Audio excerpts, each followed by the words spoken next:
Man, I can relate to that because I'm in the corporate environment too. Man. Sure. And the thing that struck me most about what Rush said was that she's not embarrassed to put that out there. You know what I'm saying? For me, nigga, I rap.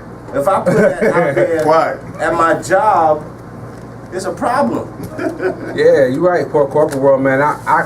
You know what I'm saying? I'm proud to say I was in the corporate world for a few years and it just didn't work out for me. It was to the point where I had to, come up with my hustle. And I'm thinking, well, I went to school, man. I actually put myself through school, to go for the engineering side. But I had already, a lot of people didn't know, I put myself through school. I got my master's in music media management. So I went down to learn the business, you know what I mean? And while I'm learning the business as an artist, I was like, I'm taking initiative to run my own stuff because a lot of these other people wasn't giving me beats. I was begging producers for beats. Let me get a beat. And a lot of people don't know, if you ain't from the Milwaukee or whatever, not even just that, the Midwest, a lot of people not for that unity. I love when Homeboy over here was talking about unity. Right. We need that unity, but for a lot of times, that not having unity made me learn all this stuff, you know what I mean? But I still went for unity. I produced for other artists, but I'm like, now, man, if they come to me and say, I'm not gonna just do it for free. You got to make money. I got two daughters. You know what I mean? I need to feed my kids. You know, so just that's real. That's real talk. Just like homie was talking before. You know what I'm saying? You got to. This is it's a way for us to eat. Yeah. That's right. You know what I'm saying? It's a business, and you can't come bullshit with it. You can't come sideways with it because, like he said, if you come sideways, I'm not gonna deal with you no more. You know what I'm saying? So, in this industry, it's a lot of bullshit ass niggas. People want to puff their chests out, talking about shit that they don't know nothing about. They're trying to present themselves as shit that they not. And I think Fells was about to get into a little story before we got to. We gonna talk to Fells. Yeah, for sure. But it's crazy. What's crazy? We're about to get a little story and we just cut him right off. But that's real though, because a lot of these artists, out here, they watch this, they watch TV, they watch Wayne, they watch Drake, whatever. They don't understand it. It's a business. You go into this, you gotta know it's marketing, it's promotion, it's the companies that's doing this stuff. It's just you signing you off a little check. If you can't make that back, you drop. So it's at the same token, I had to learn that. I learned that the hard way. But I watch other artists too. And I'm like, man, I ain't gonna. You know what I'm saying? Like these little dudes getting these 360 deals, they got their hands on every little bit of the cake. You know, so it's like. And there's a lot of dudes out there, a lot of artists that we can attest to. That's right. That be like, yo, I just want to put my shit out, and somebody approach me. They want to sign me, they want to manage me. And I be trying to tell dudes, the game is not like that no more. No more. So for somebody established that want to fuck with you, they want to see your numbers. They want to see how you popping. They want to see the videos. They want to see your social media, your SoundCloud, the DatPiff. And if you don't got numbers, they not fucking with you. So a lot of dudes, a lot of artists, you got to take their own initiative to put your own self out there and invest in yourself. Put yourself out there. It's like this. It's funny, man. I jack, you know what I'm saying, even in the corporate world. I got a job as a salesman, and I only went through the training, the week. I learned the whole little sales, all that stuff, and then I took that check and I was like, I don't even want to do it and use it for myself because I learned. I was watching. I'm like, man, I'm selling your cars. And I'm getting a small, tiny percentage. I'm like, but I could, if you're selling, if you're making music, if you're making video, and you're making a product that somebody wants, you can sell that. You don't have no middleman. You got that all money coming to you. So when I sell a CD to somebody, that's my money. When I actually record or just press a button in the studio or do some mixing and mastering, that's all my money. I mean, so it's like you gotta get your money. You're a business. You're a businessman. That's what you so art, that's what you're supposed to do. Yeah, definitely.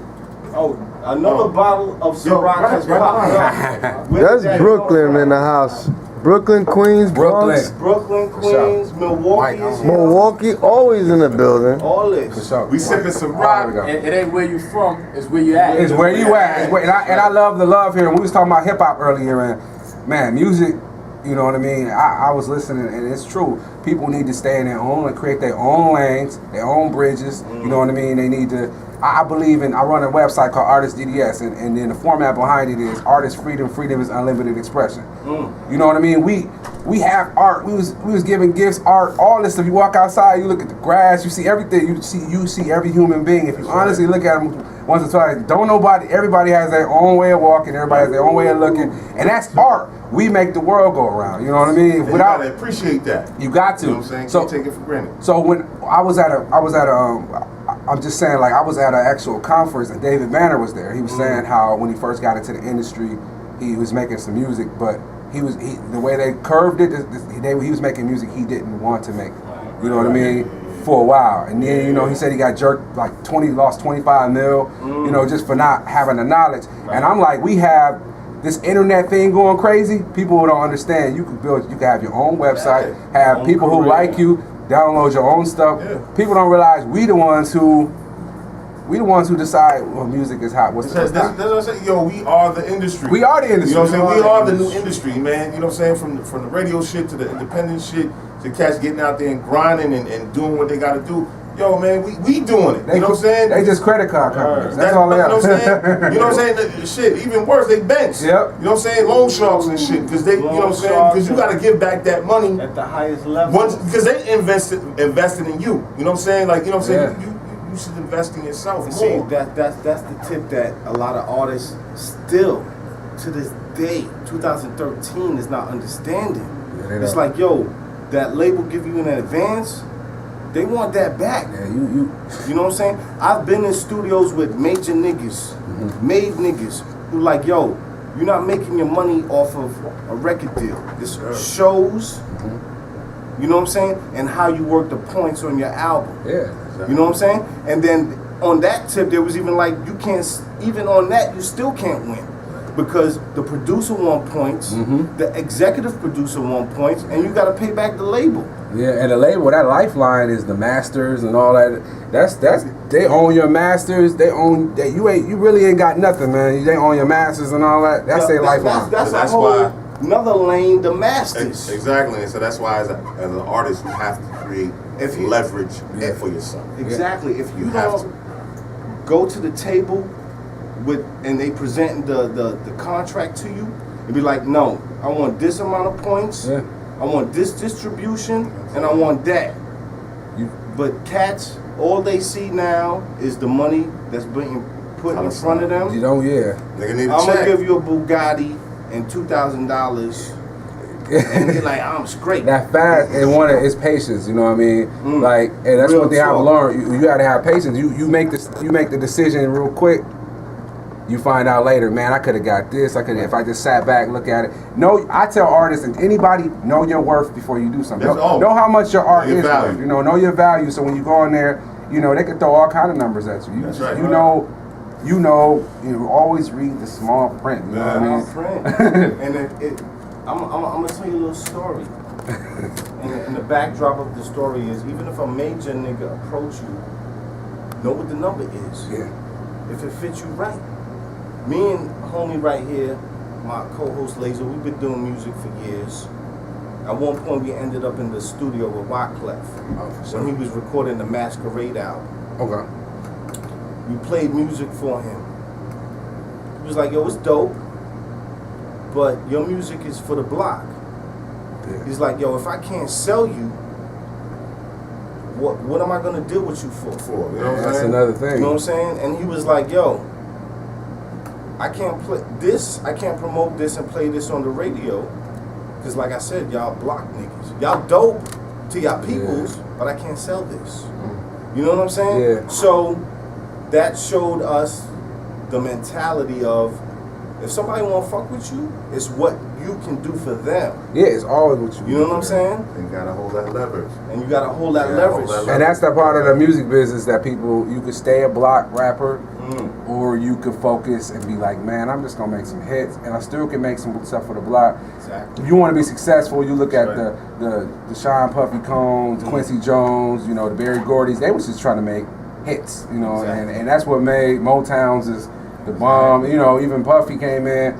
That one year, I think he made. I read I read a lot too. But I think the year he was blowing, when he, after Big died and all that, I think he made like dang near 200 mil that whole year.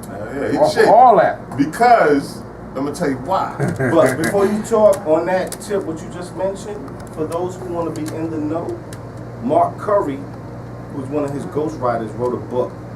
Okay. Peep that book. I'm gonna check. And you see how devious and devilish Puffy is. Oh, of course. Oh, very. Oh, we know. And if you look at the track record of artists that have fucked with him, really, nobody made it. Matter of fact, only if Big was still alive today, bless the dead, he honestly would be the only artist that's really shining off of Bad Boy. Because if you look at any artist that he put out, he raped them and they gone. Yeah, he did. Right. And that's why people gotta know knowledge is power. Knowledge is power. That's right. You know what I mean? Hey, so niggas dreams. It do, cause you know something. And I've been in that position. I ain't gonna front. I've been in the position. I've been in the studio with an artist, and they just naked. They don't know nothing. Mm-hmm. Right. And I could just like straight. And they just happy to be in. And it's all about integrity. But they were happy to be in the studio. They'll never leave with their masters. They don't ask for it. They don't ask for it. They just come in there, do something, and I'm like, man.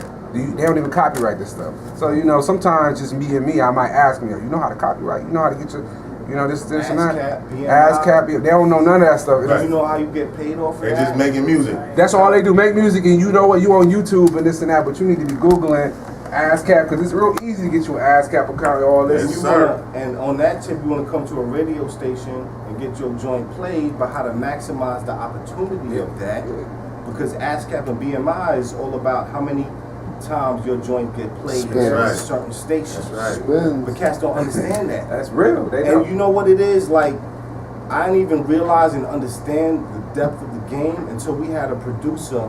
Shout out to Willie Bones, who's produced for a lot of artists who came through and just laid out the game. Yeah. And I understood, like, after that, not to shout out another bullshit ass radio station, but there's a certain DJ that he puts bombs on his joint. And he'll play a song like 5-6 times in a row. And what the producer explained to us is that's how you get paid. Right. How many times your shit gets rotated on a radio station. So to that point, payola is still real. Yeah, I believe it. I go back to when all the controversy happened with Nas and that Summer Jam, when he wanted to bring out effigy Jay-Z and burn him on stage and all that. And he came up to a radio station. He was like, yo, fuck Hot 97, fuck, I ain't gonna say his name, but fuck that DJ. Right. Because he's taking money. Yeah. The literal quote was, he got too much kizak in his mizaf. And he said that on daytime radio. But that's how payola real, and even back, man, payola, all that is real. You know what I mean? And yo, back in the days, DJs used to go to jail for taking payola. That's right. But nowadays, it's good. Under the table shit. Yep. And that junk started way back in the day too. That shit is an epidemic. That shit is a pandemic, epidemic, what you want to call it. What you want to call it. See how it all connects? Because then, like I said, how many times your joint get played on a certain radio station, you get money off that. How many times, if you ASCAP sponsored and BMI sponsored, how many times your joint get played in a club, you get paid off that. Even movies, they get you on a movie? That's right. More a sitcom? That's right. That's how deep the game is, because I didn't even realize, like, yo, clubs can't play certain joints. Because they not sponsored ASCAP, BMI, and then the artists reach out to the DJ, be like, yo, don't play my shit because I'm not getting paid off that. You know what I'm saying? Yeah. The game is deep. Yeah, artists you gotta do your homework. That's why it's something. You do your after you do your homework. Sometimes people do their homework and they be like, "Dang, so do I really want to do this?" You know, like. But that filters out all the bullshit niggas. That's right. Because you gotta have the passion, gotta have the fire, and the heart for it, and the drive. And that's where that art comes from, and that's where that pure. Yo, I just want to do this and do. Right. And that's my drive. I do that, man. I done went through the bull, and I just don't take no shortcuts. You know what I'm saying? Right. I'm like, I go ASCAP my stuff. You know, I learn how to do it for something I don't know how to do. For prime example, I'm putting my every time you put a CD in iTunes, Grace Note thing pop up. Speak on it. So I'm like, hold on. One day I'm just looking at it. I'm like, what is Grace Note? Speak on it. Go to the website, find out that Grace Note basically is the one you can actually, when you put a CD in, it knows. Or no matter what computer you put in, whatever, it knows your CD. You can put the name of it in there. You can put produced by. So that I was like, man, all this time I put it in for years, and I'm just looking, and I always say Grace Note, find the CD, and I'm like, finally, But sometimes we just don't ask questions and we don't research, and it's like took 5 minutes just to look that up. Wow. We in the internet age now. When I was growing up, we didn't have no internet. Right. We didn't have cell phones. It was pagers. You know what I mean? It's like, You have to call a nigga. Yeah, you gotta call a nigga. They page you. You gotta call them from a payphone and just Yo, who remember you get a page while you driving? You tell your man, yo, pull over. Damn, nigga, fuck that. We're going to the spot. Yo, pull over. And then you get to the payphone, and then you can't call the number back because they didn't take the incoming numbers. Damn. And then homie who pays you put 911 after the page. Like, damn, what he going through right now? I gotta get at him. And then he gonna diss me tomorrow morning. Nigga, I put 911 and you ain't get at me, nigga. And then you ask me, what was the 911? Oh, I just needed a drop to the top. Nigga, don't call me for that. Don't pay me for that. That's real though. It's stupid. That's real. That shit real. Is that not real talk? That's real. That's real They shit. don't never be important. It just be like. Like you made me pull over on the highway to call you, and you want me to take you to China's food spot. Yeah. Fuck that. Anyway, yo, you got some music? I got some music, man. I got an album, Daydreams, right? So, speaking on it, man, it's a different flavor. You know what I'm saying? I like to play around with the music. I got a joint called Daydreams. It's a summer. This is a summer album. It's basically, nice beats to ride to, and rhymes. Beats and rhymes. We kick beats, rhymes alike. But like so. And then I got a joint for the streets called Don P. You know what I mean? So it's just me talking about, we getting on it. The government. You know what I'm saying? The government mad at us because we read Atlas Shrugged. You know what I mean? They raised our taxes up to the 1%. Cause sit back, relax, and fuck. It got me mad as fuck. But it gets no better because the whole hood mad at us. You know what I mean? So it's kind of like the mind of you looking at the block, but you stuck between that radius of the block, and you see what's going on in the government. Kind of like what we talk. We see what's going on with everything, not just the government, just the hierarchy and people like Puffy who is doing people wrong. You speaking on it. So the Daydreams, the first is just to joint me, just as you rolling around, y'all may be touring, whatever. You miss your block. Sometimes you just daydream about missing my block, man. So it's kind of like. So y'all check that. It's actually the first joint right there, man. Before we get into that, I just want to make a comment. Because we've had a common theme for the past few weeks, like I said earlier, for the artists that's come through. And they have been able to showcase and not glamorize and promote positive bullshit, but give you insight into what's going on in the hood. Yeah, definitely. But still on some positive, learn from what I'm saying to you. Right. Definitely, because I heard you speak spirituality. This album has a lot of that in it, and I don't force. I'm a very spiritual person. I don't force it on people. I'm not one of those people who say you got to do this. I grew up listening. I love listening to Wu-Tang, but I'm not a 5%er. Right. But I still listen to what they saying, and I still get. You got to get where people coming from to relate. So this album, I feel like, not just album, hip hop itself. You see a body, right? You say, man, that nigga died. I miss dude. You don't miss his body. You miss that spirit that illuminated his face, his eyes, the way he smiled. That's his soul. Cause aura. So hip hop, when we say we miss that, we may miss that soul. Where's that soul at? You know what I'm saying? We took hip hop to the park. We took hip hop everywhere, but to the altar. You know what I mean? So it's like you need that spirituality in there, man, to just get that feeling. That realness, that hustle. That we right there. Even on that tip. You know what I'm saying? You just took it a little high. I'm sorry, the spirituality of it is shout out to H&S too, man. Word. Like a lot of cats is not on that level, on that tip to understand the power that hip hop has. Yeah. Real talk, hip hop had a hand in Obama getting elected. I said that because you know what? A lot of people say it because look, hip hop took all the cultures. You could be, you could be Puerto Rican. You could, everybody could be up in that and just jam into one song. You know what I mean? Sure. I heard Steve say we was listening to some reggae. We was in a reggae spot yesterday. Right. He was like, man, reggae too brings everybody together. You ain't fighting everybody just bobbing there. But music did that, so it's like we were able to listen to other stories from these different colonies, these different places. Right. You like, man, this dude over here. I'm listening to Scarface. Like, man. okay, I'm listening to Nas, listening to Mobb Deep, Clone Noriega, and I'm from Milwaukee, and I'm like, but I can find stuff that I relate to. I'm listening to Snoop, Dre, you know, take DJ Quick, MCA. I can just name them all, but I'm listening to these people, and you like those stories brought everybody to understand why at the end of the day we all same. You do the same toilet, different shit. You know what I mean? So it's like. I like that. I'm gonna use that. Same toilet, different shit. Or different toilet, same shit. That's how I'm saying.